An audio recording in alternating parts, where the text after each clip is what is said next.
Türkmenistanyň bazarlaryna häkimiýetler bahalara gözegçiligi güýçlendirdi. Käbir sewitlerde kartoşka soğunyň gezlin sowdasy döredi. Häkimiýetler Eýrandan import edilýän harytlaryň bahalarynyň ýokarlanmagy bilen halk arasynda dörän dowly köşeşdirmäge synanyşýar diýip Azatlyk Radiosynyň habarçysy 2 martda ýurt içinden habar berdi. Koronavirus keseliniň ýaýramagynyň öňüni almak çäreleri bilen baglykda Türkmenistan 10 gün töwere ozal Eýran bilen aradaky dowlet serhedini ýapdy. Munyň ýa Türkmenistana Eýrandan import edilýän harytlaryň şol sanyna kartoşkanyň bahasy birden gymmatlady. Dörän bu ýagdaýyň fonuna türkmen häkimiýetleri şu günler ýurduň bazarlaryna bahalary emeli usullar bilen aşağı çekmäge galy bersede, ýurduň dürli regionlaryna dowry düşen halky köşeşdirmäge synanyşýar. Dinç günleri Aşgabatyň käbir bazarlaryna we döwlet dukanlaryna 6 manatlyk ýerli kartoşka peýda boldy diýip Azatlygyň habarçysy aýtdy. Ýa-da 27 fevral güni öýlen paýtagtyň teke bazaryna kartoşka sowda tekçelerinden ýitirim bolupdy. Beýlik sowdanyň kodlaryny onuň bahasy 14-15 manat eçenli gymmatlapdy. Onuň sözlerine görä häkimiýetler bazarlarda beýleki gök bakçy önümleriniň şol sany soğunyň hem bahalaryny emeli usullary bilen mejbur arzanlatmaga synanyşýar.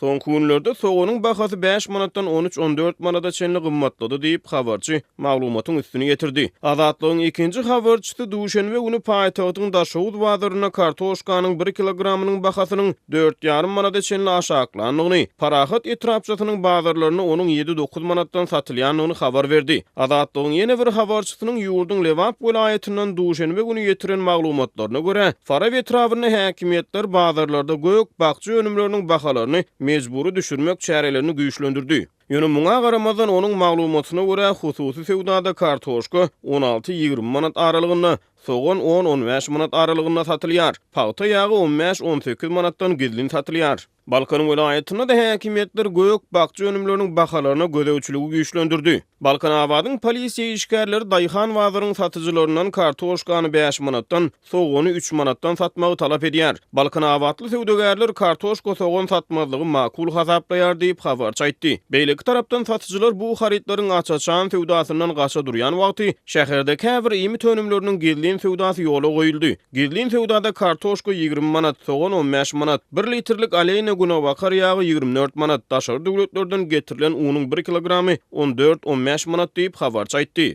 Türkmenistanyň kronikasynyň habar bermegine görä 29 fevralda häkimet wekilleri Lewap welaýatynyň garaşsyzlyk, çärjew hemde saýat etraplaryna ýaşly adamlar bilen ýygnak geçirip wagtlaýyn gytçylyk boýunça düşündürüş işlerini geçdiler. Hemde olary daşary ýurt habar ferişdelerine çykýan ýalan habarlara ynanmazlygy ündediler.